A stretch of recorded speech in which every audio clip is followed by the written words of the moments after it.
All right, we are ready to go. We've got lots of attendees on the line here. Welcome to the webinar on home office. More specifically, I'm going to talk a lot about, in this webinar, about predicting judicial decision making with machine learning. We're going to apply it specifically to a case involving home office deductions, and there's some other nested issues in this case.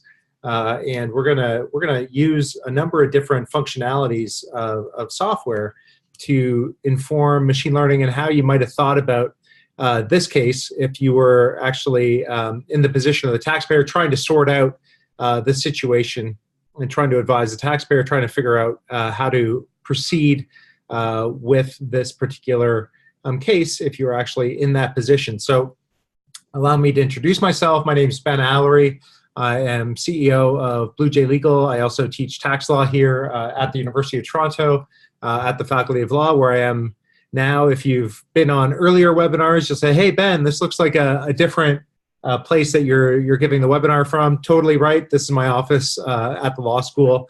You'll notice those barren shelves behind me.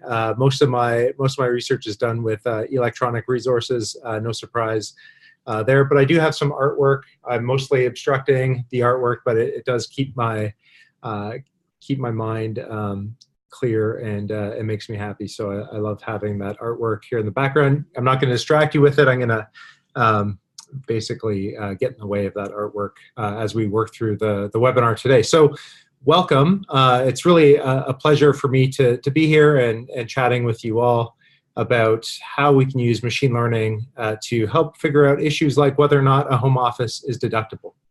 Okay, so let's dive into this. Just a little bit of context, a little bit of background here. We're going to be really focusing on computational methods today in the talk. But it's important to understand where these computational methods kind of fit into a general framework of how tax research, how legal research has been conducted basically over the last few centuries. So right from the invention of the printing press in the 1440s in Europe, right through until relatively recently into the 60s, 70s, and really in a big way, 80s and 90s, almost all legal research was done using analog methods. So looking at books, at treatises, at texts of different kinds, looking at case reporters, other sorts of information. Everything was done with hard copy materials. And in a lot of ways, you know, there's good reason to be using materials like the Income Tax Act. This is my own personal version, marked up. You know, paper has all kinds of advantages. It's very portable. It's easy to make reference to. It's actually in a lot of ways, it's useful. One of the deficiencies of it, though, is that there's just one physical copy of a book that most libraries have. Sometimes you have multiple copies, but those are only the most frequently referenced materials. One of the great things that happened when we moved from analog materials to digital materials is we kind of relaxed that requirement that you have a physical copy, and that when we moved to digital stuff, it actually became true that multiple people could be looking at the same materials at the same time. So early on, when libraries adopted digital materials, they'd often have a networked computer that had a CD-ROM tower on it, and multiple people could access that same document from the CD-ROM or the DVD remotely from one of the client computers in the law library. The same thing, but at a much greater scale, is now available with various cloud services, including TaxNet Pro, and many people use TaxNet Pro and other cloud-based tax research services to figure out and access various tax information. Now we're going to talk about computational methods. So what's distinctive about computational methods is it really exploits the fact that a lot of this material is now available in digital format, and so you can actually leverage the fact that it's available digitally, and you can synthesize materials and actually use computational methods to extract information, actually make a lot of that information dynamic. So instead of consuming information either on the page or consuming information from a screen, you can actually interact with the materials in a more dynamic way, in a more natural way, and marshal those materials to get to a suggested answer, a candidate answer that you can then drill down further into and explore and justify to your own thinking and craft in order to advocate for a particular position if that's what you want to do. So we're going to see how that actually works today in the context of a case surrounding, at least in part, home office deductions. Okay, so a little bit more on each of these different methods and how you can use them in order to conduct research. I mean, in the good old days when I started here at the law school as a law student, one of the very first things we had to do was to complete a library research assignment. We'd have to go to the law library. We're given a particular set of questions that we needed to address, and everybody just dutifully went to the law library, identified the volumes that appeared to be relevant, read through a large stack of cases and identified the key considerations. And then we had to complete a research memo applying these cases to the facts and basically really try to read between the lines in a way from those materials. And it was often quite challenging because somebody else would have the case that you're looking for, the volume with the case that you're looking at, and you'd have to wait till they were finished. You'd like run around, look in the different carols in the law library, try to understand or find the person who is using the books that you're looking for. So it pointed out the problems with that analog method and gave rise to movies like movie titles, at least, like The Paper Chase, where you're actually chasing papers around trying to collect papers that really maybe only existed in one unique volume in the law library. And then you'd go through and you try to find additional cases, and a bit of a challenge. Digitally, a lot of those issues around having one copy of materials actually went away with digital stuff, and it also made available using keywords to identify materials. So this was a huge development for legal research. It meant that there were many more sources available to the average researcher. You weren't limited only to the materials that you had physical access to in a well-equipped law library. Any well-equipped library outside of just the very few largest and most extensive law libraries would be short on materials. You wouldn't necessarily be able to access everything. A lot of those constraints have been relaxed for the leading digital platforms that are now available online, and you can search back huge repositories of information using keywords. You can note up relevant statutory provisions and relevant cases and find subsequent references. But at a fundamental level, using conventional digital research methods, we're still left with this general issue that you need to read materials from a screen or read materials from the page. In past times, lots of people want to print out stuff from digital resources as well, but you're still reading stuff, consuming it, and then bringing your understanding of the materials to bear on a new fact situation. So computational methods address this a little bit differently. So as you'll see, and we'll get to an applied example later on, what you do is you choose the classifier that addresses your legal problem. So you use your professional expertise to identify the issue. What is the issue in this situation? And a lot of times that's a tricky thing. So when we examine law students here at the law school, one of the things that students need to do on their examinations is read through a complicated fact pattern. And there's an art to identifying the legal issues that are most pertinent in a given situation. So that's part of what we're assessing law students on. It's part of what makes it for a good lawyer or a good tax accountant is somebody who's able to narrow in and identify the key legal issues in a messy factual circumstance. But once you identify the issue, the beautiful thing about these computational methods is the system will start asking us questions about the situation. So we know, and the system is aware of the sorts of issues that judges use to decide, the different facts that judges use to decide cases involving these legal issues. And so the system can elicit from us the necessary information to produce a good prediction about what a court would likely do in those circumstances. And so what we'll see is the system can then actually make a prediction, suggest an answer to that particular fact situation, and it does so relatively quickly. That leaves a lot of work left for the user to go through and verify and double check the different aspects of the decision. And so that's something that we'll also go through today, and I'll explore how you would do that using this kind of system, Tax Foresight. Okay.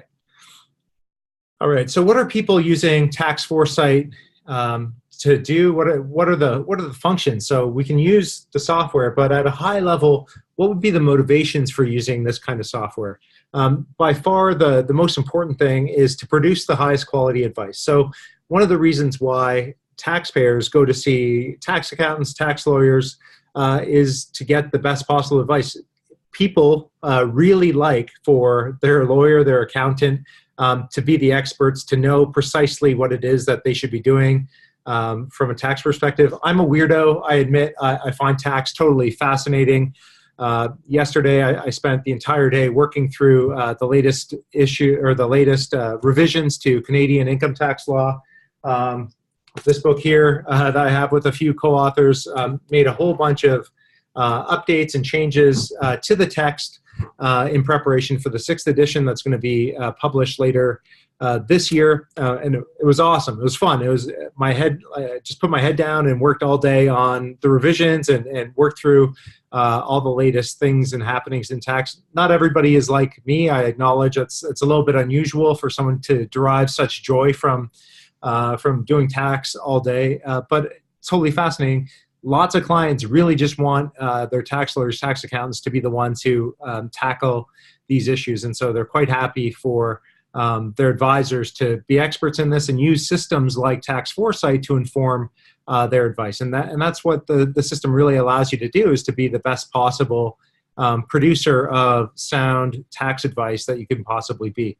And so the users report to us that they can dramatically speed up the amount of time that it takes to find all the relevant cases. It gives them confidence that they're not missing anything. They like the ability to move beyond keyword searches. It can go on. The other thing that clients often ask tax accountants and tax lawyers about is, so in the event that a dispute arises, or there's a clear ambiguity, there's something that really does look like a bit of a gray area in a return, or some decision needs to be taken about what sort of filing position to adopt. Clients will ask tax lawyers, clients will ask tax accountants, so what do you think we should do? And of course, this relates back to clients want the tax lawyers, tax accountants to know what it is and to give clear advice about what to do. Now, in a lot of these circumstances, the advisor is not entirely sure what the right thing to do is, because it is a gray area. It's close to the line. And so in a lot of those circumstances, they say, well, it's really a judgment call. It's kind of up to you. I can tell you that on the one hand, these things look like it should go this way. On the other hand, these other things suggest that it should go the other way. And in a lot of circumstances, clients want to know, well, just tell me, like, how likely is it, if there are to be questions asked about this, how likely is this to be a sustained tax position? So that's one of the things that Tax Foresight can really, really help a tax professional figure out, is just how sustainable is a particular position. If something were to be challenged, or if it were to go to court, is this the sort of position that would likely be validated by a judge deciding that particular case? And not that anybody wants to go to court. Nobody wants to go to court.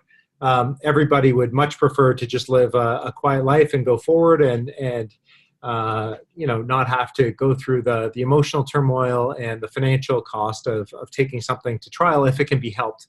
But it should inform the advice that advisors are giving up front, because you don't want to leave money on the table. You don't want to not take advantage of some entitlement that you're entitled to if it means that you're going to save tax liability. On the other hand, you don't want to put yourself in a position where you've taken a far too aggressive position, and then that leads to potential reputational problems, potentially reopening earlier tax years, potentially leading to gross negligence penalties. Nobody wants that either. So it's striking that balance and really giving clear guidance about just how much risk a particular client is biting off. And clients appreciate that. They want to know, how much risk am I biting off with this particular position.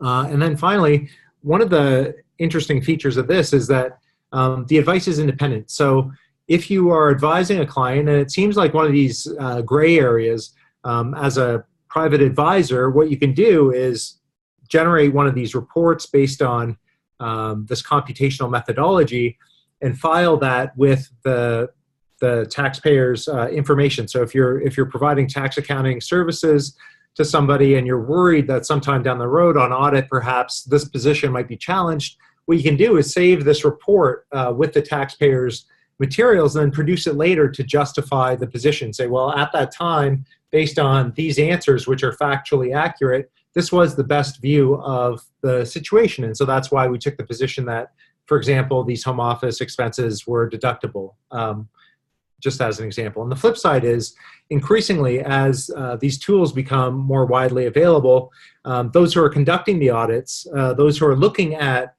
taxpayers' situations are going to be investigating just what kind of support is there. Did the taxpayer's accountant, did the taxpayer's advisor do the due diligence necessary to defend this position or to actually substantiate this position in the event of an audit? So a lot of really clever accountants are now getting into the practice of just automatically producing these reports, saving them with taxpayers' information, now knowing that in several years this is just going to become the standard way of defending practices. So you don't want to be caught out and have your clients be subjected to extra scrutiny because you haven't put the work in up front to make sure that those situations are defendable. Okay, so with that background, what we're going to do now is jump into a particular case. So this is a case that was decided a couple years ago. It's a home office deductibility question. And so our research question here in this case is, are the expenses related to the use of a workspace in the home deductible from income for tax purposes? So we're going to be focusing on the income tax issues here. There are other issues raised in this particular appeal, but we're going to focus on the home office expenses, and then we're going to look a little bit at some of the gross negligence questions and the assessment period questions as well that arise on these facts. So we're actually going to use 3 different classifiers to look at what might have happened in this particular case. So this is a case called Chalou, and it dates back from late 2015 it was decided. So Mr. and Mrs. Chalou carried on an electrical consulting business under the name of Infrared. It was actually structured as a partnership. That part isn't terrifically important here, but they did operate in partnership. Mr. Chalou, I think, was a 60% partner, Mrs. Chalou 40%. And the taxpayers rented and resided in a 2,400 square foot house. That area includes the basement of the home. And this rental property included a 2,000 square foot workshop at the rear of the property and featured a 120 square foot office in the basement. So the 2,400 square feet attributable to the house doesn't include the workshop at the rear of the property, but it does include the 120 square feet attributed to the office in the basement. The workshop was used by Mr. Chalou for rebuilding electrical equipment before installation on the client's premises. The basement office was used exclusively by Infrared, by Mr. Chalou and Mrs. Chalou for administrative work related to the business in 2005 and 2006. So here we've got a situation where they're in partnership, they're clearly in business, and providing a whole bunch of services to neighboring clients. So, and it did involve some travel. So Mr. Chalou traveled fairly extensively, not only to prospective clients to solicit electrical work, but also to paying clients to install repaired equipment and rebuilt equipment on their premises. He would alternate work on the road and in his workshop, often, being in multiple places in any given week, depending on what was actually going on. The taxpayers filed their returns in 2005 and 2006, and they had always, according to the evidence in the case, they had always filed their own tax returns. They had hired an accountant in 2005. That accountant died and referred them to another accountant, but the accountant that they had engaged said, oh yeah, the tax stuff, super easy, you can do it on your own. No need to ask me to prepare your tax return. And so the Shalhoubs actually did that. Mr. Shalhoub used a commercial software program to prepare his tax return, and so he did that. He net filed the tax returns on his own behalf, and then also for Mrs. Shalhoub, both for 2005 and 2006. In 2008, they were selected for audit. And so what they reported for the 2005 taxation year is something in the neighborhood of $116,000 of net sales. And they had a bunch of expenses. Included in the expenses was the full amount of the rent for the home, and 40% of the utilities associated with the use of the home, and a bunch of other expenses, travel expenses, other things that are detailed in the case. The central, one of the big issues is what's the right, is this home office space deductible? Is it just the, is it just the basement space? Is it the workshop? How much should be deductible? And then there are subsidiary questions around, well, what about how they accounted for their income? So on the facts of the case, they adopted a cash receipts basis of accounting for the sales of infrared in 2005, which shorted the reported income in 2005 by about $88,000 across the two taxpayers. They, of course, reported those amounts for the 2006 taxation year, so it was really a question of timing about when those amounts were reported. By the time this got to the tax court, there were big questions around whether or not the CRA, the minister, could go back and reassess that 2005 taxation year. So after we do the home office analysis, we'll go back and we'll also see whether or not the tax authority should be able to reopen the 2005 taxation year based on the classifier for that question. And then we can go into the gross negligence penalties, because the CRA also imposed gross negligence penalties on the 2005 tax return. We can see if those gross negligence penalties should have been sustained using machine learning as well. So we've got a whole bunch of different issues here that we're going to be addressing using machine learning, using computational legal methods. And so let's just jump right into it. This is the actual reported decision, Shalhoub and the Queen, in case you're curious and you want to go find this. Okay, so I'm going to switch here. And all right, let's see. I'm going to go to Tax Foresight. And I'm in. Okay, so this is what users see when they log into Tax Foresight. And I'm going to jump right into the home office question here. So I happen to have this pinned, but there are a whole bunch of different issues here that you can use Tax Foresight to address. One of the things I mentioned earlier is that a really great tax lawyer, tax accountant is able to pin down the central issues in a case and really drill down on them and identify them at an early stage. So if I had been advising the Shalhoubs, of course they had no tax accountant, they had no tax lawyer, I'd have said, well, let's look at the home office thing. Let's double check to make sure this should be deductible for you. Okay, so how this works is you log in and identify the home office classifier as the classifier that's going to give us the issue, give us the questions we need to ask and answer in order to get a resolution to whether or not this home office should be deductible. It's going to step us through several different aspects of the situation, questions about the background, about the principal place of business and the use of the office, and then give us a result. So here, Mr. and Mrs. Shalhoub are in partnership with each other, so they're in business. And what is the business? Well, it's an electrical contracting business. Do the expenses relate to a home office in a house, apartment, or other similar place of residence in which the individual taxpayer as a general rule sleeps and eats? Yes. So if you're in doubt about any of these questions, you can just hover over the tooltip. It explains it. Here for employees and businesses, the deduction applies only to work done in self-contained domestic establishments in which the individual taxpayers reside, sleeps, and eats. Okay, that's true. So this was their home. And they rented the property. So they rented the home that they are using to run their business. Is the individual claiming any of the following home office expenses? Yes, they're claiming rent. They're not claiming mortgage interest or capital cost allowance because they don't actually own the property here. It's rent.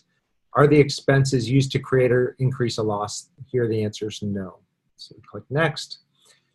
Okay, so now we get to questions around, well, where is the principal place of business for this taxpayer? For Infrared, as the business is being carried on under the name Infrared, what are the different activities carried on in the office space and the workshop in the home? And so you can go through here and say, so not usually face-to-face meetings with clients, because face-to-face meetings typically happen at various work sites where they're performing the actual installation jobs and other things associated with their consulting service, but certainly telephoning clients, customers, suppliers, or patients, other communications for sure, email, making sales, yes, filling in invoices, payroll, yes, handling complaints, maintaining business records, contacting authorities or regulators, preparing tax returns, creating business plans, preparing financial statements,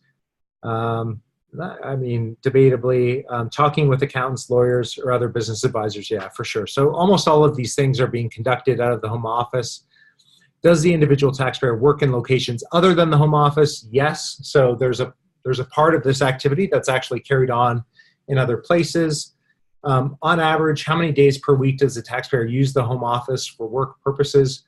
I think you could say, based on the evidence that was adduced at trial here, you could say 4 or 5 days. So let's be conservative. Let's say 4 days. On average, how many hours per week does the taxpayer use the home office for work purposes? I'm going to say about 15 hours here. It's certainly not the predominant way in which the taxpayer spends time, but probably a significant part of the time. How many days per week does the taxpayer work from locations other than the home office? I'm going to say on average 4. I think you could probably say 3 or 4, but let's say 4. Let's be conservative and say 4. And so this is assuming that there's a lot of activity outside of the activities that are actually happening at the home. And on average, how many hours per week does the taxpayer work in locations other than the home office? Let's say 25. So I think this is a fairly conservative way of responding to these questions based on the facts in the case. The taxpayer does a lot of rebuilding work of these capacitors and other things from the workshop on the property, and also carries on a lot of these administrative activities in the office in the basement of the home. So I think this is about right, and this is at least consistent with the spirit of the evidence that's presented in the case. So let's click next. Is the home office a segregated area of the home, such as a room or rooms? Yes, in both circumstances. So the home office in the basement, so that kind of paperwork space, is clearly segregated. It's a 10 by 12 room, 120 square feet. So yes, and then also the work shed. The other space is clearly demarcated. It's clearly separate from the living quarters. So we can say yes here. Does the taxpayer use the home office for non-work purposes? No. So the evidence accepted by the judge in this case is that the taxpayer does use the home office in the basement, that paperwork space, almost exclusively for work purposes, and the same thing with the workshop. So it is dedicated space to advance the work of Infrared here. Okay, on average, how many clients, customers, suppliers, or patients does a taxpayer meet in the home office each week? Well, it depends. Are we going to include virtual meetings here? Okay, so I'm hovering over the tooltip. It says meetings include physical and virtual, so including telephone and email conversations with clients, customers, suppliers, or patients.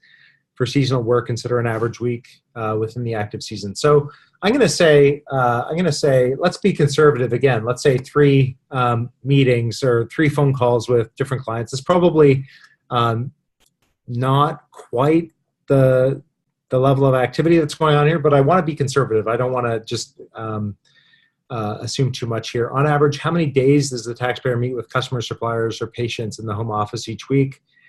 So this is going to include the same thing. So I'm going to say 4 of those days. So We've got a few different clients maybe on the go at any given time, and on average, maybe one day a week you miss having an email or a telephone call with a client, but most days during the week you're going to be meeting with one or more clients. I think this is a totally fair characterization of the situation. So now, based on these answers, when I click compute, what's going to happen is the software is going to compare this fact pattern, this pattern of activity using the home office space and other spaces, and compare it to the patterns in all the pre-existing cases. So we've trained the system on many, many, many cases, and we know the results of those earlier cases. So we know what the tax court, the Federal Court of Appeal, the Supreme Court has done in prior cases. And so what we can use is treating those earlier judgments as data, come up with a prediction, and the software will produce a prediction about what the court would do in this particular situation. So I'm going to click compute, and we'll get the results screen here. It'll tell us, okay, so based on the facts in this case, under subsection 1812 of the Income Tax Act, these workspace and the home expenses should be deductible with greater than 90% accuracy. Totally consistent with what the court did. In this case, the court, Justice Lyons said, yes, these amounts are deductible. What the system generates an explanation about why that's the outcome, and it identifies similar cases as well. So it's identified all of these cases as being the most similar. If I hover over the similarity bar, it'll tell us the ways in which these cases are similar. So pretty interesting here. The number one most similar case is actually Shalhoub. So it is the case that I've been basing my answers on as we've gone through the checklist here, the questionnaire.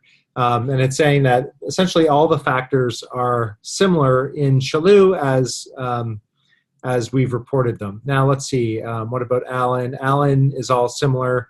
Okay, we get to Harvey. Harvey has a dissimilar factor. So in Harvey, there's a dissimilar factor. The average number of days the taxpayer works in other locations is different. So this is really quite comforting. You can go down and compare the other cases, and most of them have a high degree of similarity. And all of them found that the home office deductions were deductible. So these are all cases in which there was an issue raised on appeal to the Tax Court of Canada about whether or not home office expenses should be deductible. And in all of these cases, the court said, yes, in fact, those expenses should be deductible, with the exception of Locke. So how is Locke different? So Locke must have something different going on. So it doesn't show up clearly here. If I wanted to drill down on Locke, I could click on Locke and find out what's actually going on, what's driving the decision in Locke. I think what we're going to find, if I remember this case,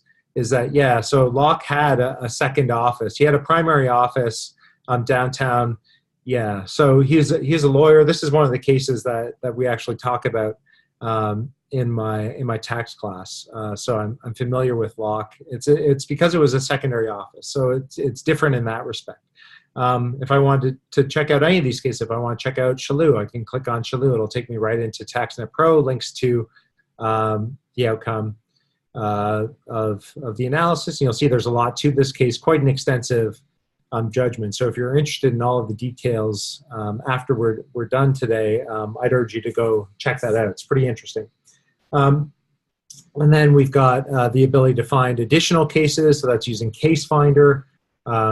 I can show you that in a little bit. We've got the leading cases ever decided on home office deductibility. So Locke is right at the top of that list. Not really that surprising that it's one of the ones that we talk about in tax law here at the law school. One of the things you can do, super useful, is download a report. So if I wanted to substantiate or advocate for my client and say, hey, this home office should be deductible, I would click on the report. It generates a PDF of the result, shows the classifier, the result, the confidence. It identifies the most similar cases, those leading reference materials, and then includes all of my answers to those specific questions. So this is something that you could use to basically substantiate the claim that a home office should be deductible. Okay, so at this point, Really quite straightforward. There are different things you can try. So for example, you might say, well, what would happen if I said, you know, the taxpayer didn't really use the home office as extensively. So just, you know, checking off some of these things. Okay, so I've reduced the activities performed by the taxpayer in the home office fairly substantially now. If I recompute, what happens? Okay, so it still looks deductible, but the result is not nearly as strong here as in other circumstances. The circumstances where it really is used for many more purposes. And so the powerful thing here is that it actually tells you, so this is, so I checked off more things there, you notice, and it became you know, deductible with a greater confidence level. So what you can really do is calibrate just how likely it is that a result is going to be, you know, consistent with how the courts are deciding those cases. So home office is one thing. We could play around with this some more, but I think this is pretty clear. Let's go into the assessment period. So there were issues in the case around whether the minister could go back and open up the 2005 taxation year for the purposes of reassessing the taxpayer's earlier taxation year. So we can go into the assessment period classifier and figure out, is it likely that a court is going to say, yes, that earlier taxation year could be reopened for the purposes of this appeal. And so what you see is here we've got a greater number of topics that are relevant for figuring out whether or not this earlier taxation year is going to be opened up, and asking questions about the taxpayer, about the tax preparer if there was one, about the tax return itself, inquiries the taxpayer would have made of the CRA or their tax preparer or others, and then the consistency of the tax return as filed with the records that the taxpayer actually had on hand. Then we'll get the results. So here, the issue really relates around the 2005 taxation year. And so by the time the taxpayer was reassessed, that 2005 taxation year would have been more than the time period in the past that would have automatically given the minister the opportunity to reassess. So the issue is, was there sufficient neglect on the part of the taxpayer to justify opening that earlier taxation year? So it turns out Mr. and Mrs. Chaloux, Mr. Chaloux in this case, had grade 13. Mrs. Chaloux, I think, also had a diploma, but Mr. Chaloux is the one who actually filed the return here and prepared the return. So let's answer on the basis that he's the taxpayer. He was clearly fluent in one of our Canadian official languages. Does the taxpayer have work experience involving responsibility for the finances of a business? Yes. He did work in a supervisory or managerial capacity, so he was basically running his own business. There wasn't a board of directors, although he was a partner, and the taxpayer did own, operate, or control a business. Infrared was a business of his that he ran in partnership with his spouse. Was the taxpayer suffering from a medically diagnosed condition that negatively affected his or her cognitive abilities? No. Did the taxpayer prepare his or her own tax return in the majority of the 5 years prior to the year of the tax return in question? Yes, he always prepared his own return. Did someone other than the taxpayer complete the tax return? No. Okay. So here, what's the type and source of the misrepresentation in question? Well, the main one, you know, there was a dispute about the home office deduction. But there was also the principal dispute in this case was about the timing of sales and accounting for the sales. And so it was really about omitted revenues for the 2005 taxation year. They were reported in the following year. So what was the amount of the misrepresentation in question? I'm going to say it was about $65,000. I think that's about the right amount here. What is the taxable income declared by the taxpayer on the tax return in question? So the net income reported was around $12,000. Is the misrepresentation in question a type of income loss, deduction, or tax credit that's new to this year's return? No, because they'd had revenues before, I believe. Did the taxable income and the tax return deviate significantly? No. Were there significant changes to the taxpayer's tax return? No. Did the tax return contain other correct items of income? Yes. So they included the revenues on a cash basis, so on an as-received basis. So Mr. Shalhoub did at least a cursory review, maybe a careful review of his tax return prior to submitting it through NetFile. Mrs. Shalhoub didn't. She just trusted that Mr. Shalhoub had done it properly. But Mrs. Shalhoub was the one responsible for toting up all of the revenues and adding up the numbers. So on average, Mr. Shalhoub didn't do a complete and thorough review of the numbers that he got from Mrs. Shalhoub, and Mrs. Shalhoub didn't do a complete and careful review of the tax return as prepared by Mr. Shalhoub. So on average, it was kind of a cursory review. And let's look at the income tax issues here. And then the taxation year here was 2005 that we're looking at. Did the taxpayer express concern or make any inquiries about the misrepresentation in question to another party? No, not really. I mean, Mr. and Mrs. Shalhoub asked their accountant, how hard is it to do the tax return? And they were told by their accountant, no, it's pretty easy. You can just use, commercial software to do it.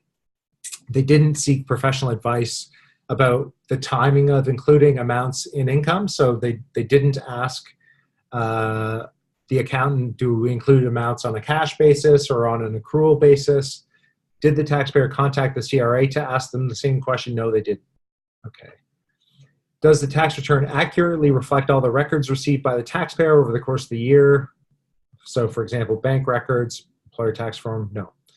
Okay, so when we click compute, we're gonna get a verdict, a prediction from the software about, is this consistent with the taxpayers having been reckless or negligent in completing their tax return, so that the minister can actually go back and reassess this 2005 taxation year.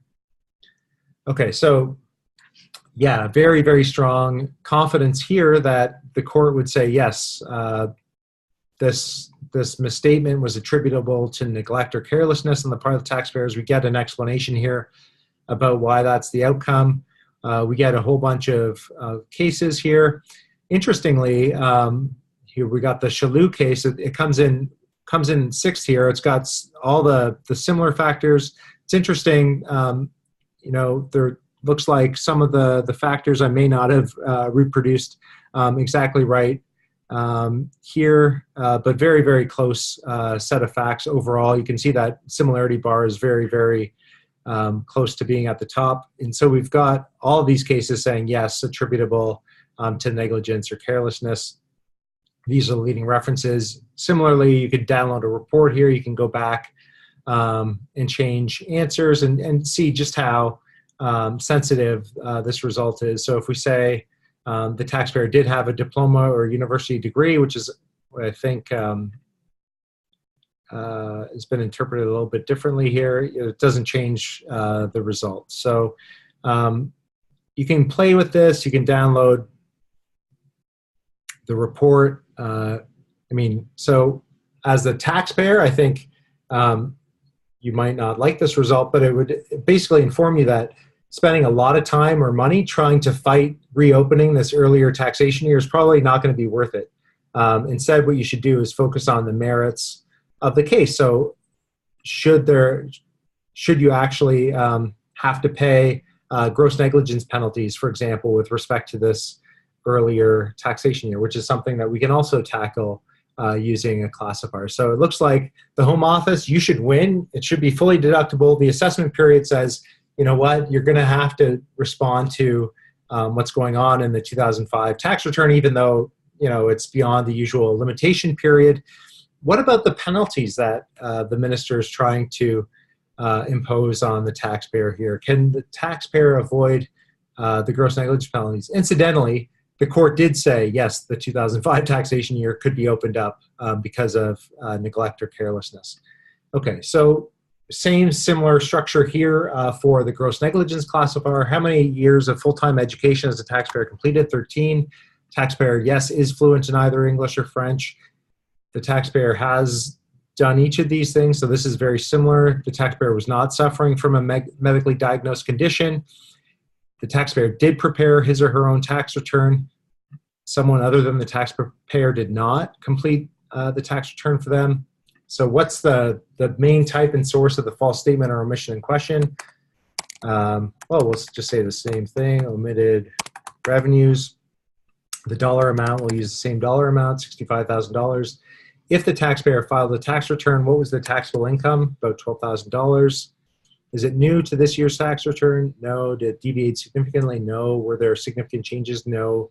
Did it contain other correct items of income losses, deductions? Yes. Okay. Prior to the CRA indicating that there were concerns, did they express concern to any other party? No. Did they seek professional advice? No, not about this false statement or omission.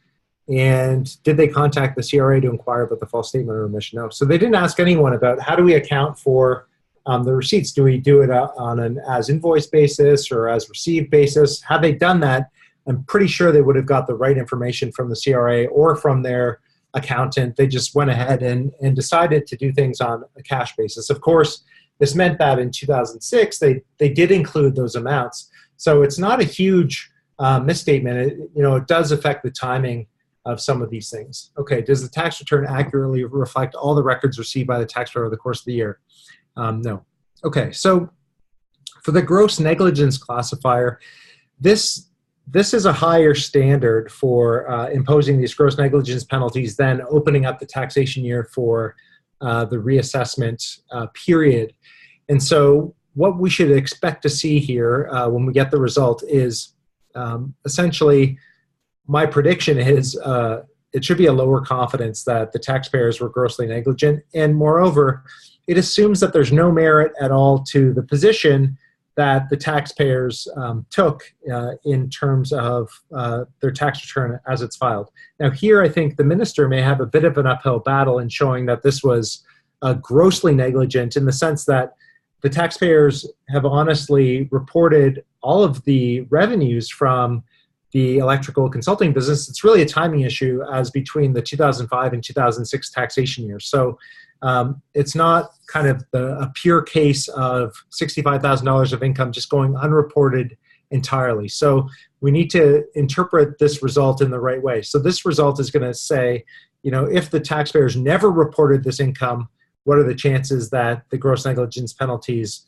would apply? So this is where someone would need to use their professional judgment in interpreting this result. Okay, so as I suspected, if you're interpreting this result as saying, yeah, they did not declare that income at all, it didn't get reported in 2006, this is a big issue. So you'll see the start of this explanation says, the outcome predicted in this case presupposes there's no merit to the taxpayer's underlying tax position. There's weak merit to the position, right? So they should be reporting their revenues and accounting for their revenues on an accrual basis.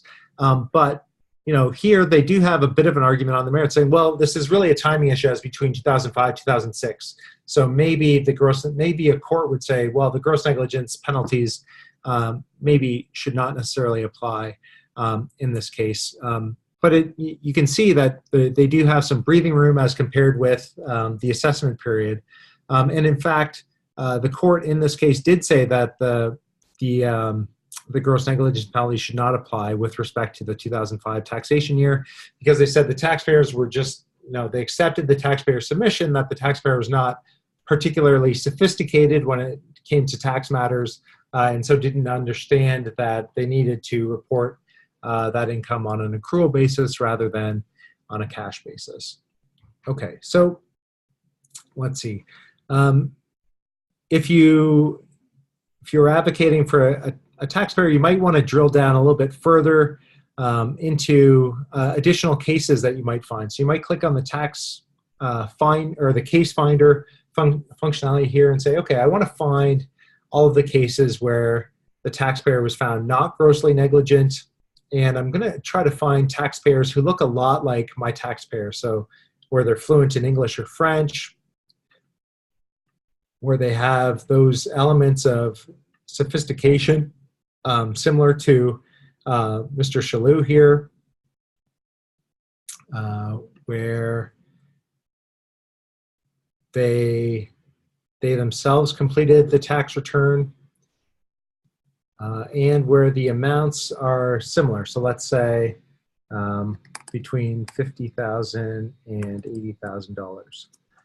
So doing that, I can very, very quickly narrow it down to the two cases that are most similar to the facts as we've suggested here. And look, I've got Shalou, that's a perfect match for all of these things, and Siddiqui. So this is not a super prominent case. And so I can click on this and say, okay, like this is very interesting. This is quite similar to the facts of my case. If I were advocating for the taxpayer here, I think I would really want to carefully look at that case and try to make arguments similar to that case. I'd look here at the other mostly similar cases. So you'll see there's got a non-match factor here. But basically, I can go through and identify very, very quickly those cases that I should be drilling down on and spending more time on in order to advocate for my client's situation. So this is really, really useful. I can save this. I can switch it to case analytics, which is a visual representation of all of these results. So, and I can do cool stuff with case analytics. So now I've just left it as, let's look at all the cases where the taxpayer completed the return or amendment with the false statement or omission on their own. So let's see what happens in case analytics. So, okay, so if I'm a taxpayer and I complete my own tax return and it ends up being challenged, I have about, on average, a 25% probability of not being grossly negligent. What if I do have experience with responsibility for the finances of the business? My prospects dim a little bit. What if I have worked in a supervisor or managerial capacity? About the same. What if I've owned, operated, or controlled a business? It gets a little bit worse for me. What if I just complete the sophistication factors? Okay, there I'm kind of cooked. So it's a good thing. I still have hope at this point. But you can go through and basically identify, keep adding on different things just to get a sense of the base rates in which the cases actually break down on. And if I want to see, okay, so what are these cases? I can click on that bar and take me right back to Case Finder. It'll show me those cases right away. So I see Siddiqui, Shalou, then Walker, Middleton, and Mason are some new additions to this list. So very, very powerful way to navigate all of the judgments that have come before. Okay, so at this point, I'm going to invite questions. So there's a question and answer feature in Zoom. So if you're on the webinar, you have some burning questions that you'd like to ask, I'd invite you to ask them now, and I'll see how many of those I can actually get to in the time that remains. We've got 3 or 4 minutes left. If you are interested in getting a demo of Tax Foresight, personally getting something, a tailored presentation, an explanation of the software, kind of walk you through some of the other functionality, please send me an email, ben@bluejaylegal.com. I'd be very happy to set that up for you. If you like getting CPD in this format and maybe want to help out some of your fellow professionals, you can tweet to help out others in your network. I'm at Alarie, and Blue Jay Legal is at Blue Jay Legal on Twitter. And if you want to sign up for notifications around future webinars, go to bluejaylegal.com and sign up for our newsletters. You'll be on those communications. Okay, let's see. All right, I've got a question. Somebody has raised their hand to ask a question. And so what you can do is actually click on the Q&A functionality, and you can ask a question that way if you have a question. Somebody has asked, what happens, how do I subscribe to Tax Foresight? Tax Foresight is available through Thomson Reuters. If you get in touch with us, we can put you in touch with the appropriate sales rep at Thomson Reuters. It's available on a subscription basis. You can see from the software here that Tax Foresight is integrated into TaxNet Pro. So Tax Foresight links to all the cases and other materials in TaxNet Pro. And from TaxNet Pro, you can get back into Tax Foresight and conduct the analysis. And we're building in additional integrations as time goes on. So soon, if any case is mentioned in Tax Foresight or is one of the cases that's identified from within Tax Foresight, you'll see that in TaxNet Pro increasingly. So this conversation between Tax Foresight and TaxNet Pro, the integration is just going to become deeper and deeper over time, and that reflects the work that we're doing with Thomson Reuters in bringing these tax tools to the market. Okay, I've got another question. If someone lives in India and is a citizen of Canada, how do we identify their tax liability? So this is a good question, and it goes to some of the functionality in the software. So this is really a residency question. So within Tax Foresight, if you have a residency question, you can click on residency and go to the classifier. So what this will do is step you through an analysis of where you'd be resident for tax purposes. So here you could read through this text, depending on whether you're most recently considering entering or leaving Canada.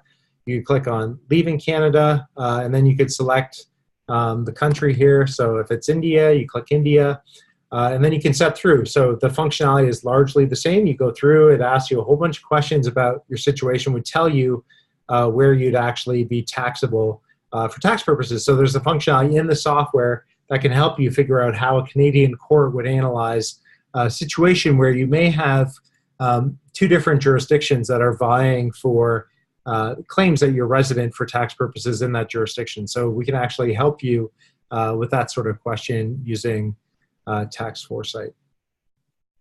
Okay, there are some additional questions. I'm sorry, we're out of time.